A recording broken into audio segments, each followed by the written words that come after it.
আসসালামু আলাইকুম ওয়া রাহমাতুল্লাহ। আলহামদুলিল্লাহ, আজকে আমরা হাজী সাহেবদেরকে নিয়ে জাবালে রহমতে এসেছি।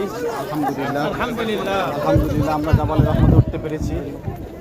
আমাদের হাজী সাহেবরা যারা উঠতে পারে নাই তারা নিচে অবস্থান করতেছে, আর আমরা এই জাবালে রহমতের সামনে এসে দাঁড়িয়েছি। আলহামদুলিল্লাহ, আজকে আমাদের মক্কা জিয়ারা চলতেছে, জাবালে সোর এবং আরাফার ময়দান, তারপরে মসজিদে নামিরা, আর এখন আসছি আমরা জাবালে রহমতের কাছে। আলহামদুলিল্লাহ,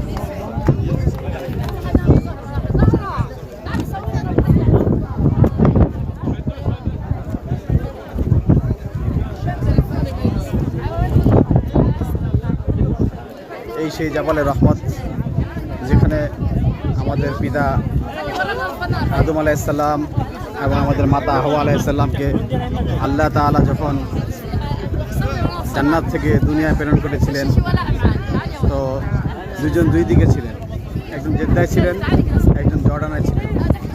তো আল্লাহ তাআলা দুইজনকে এই পাহাড়ে একত্রিত করেন, এই জন্য এই পাহাড়কে জাবালে রহমত বলা হয়। যারা এখনও উমরায় আসতে পারেন নাই, যারা এই স্থানীয় এই জিয়ারা ইসলামিক সমূহ দেখতে চান, হক্কানি উলামা ইকরামের সাথে যোগাযোগ করবেন। ইনশাআল্লাহ তারা আপনাদেরকে খুব ভালোভাবে উমরা করাবে, সহি শুদ্ধভাবে উমরা করায় দিবে এবং ইসলামের ঐতিহাসিক জিনিসগুলো আপনাদেরকে সঠিকভাবে দেখাই দিবে ইনশাআল্লাহ। আসসালামু আলাইকুম।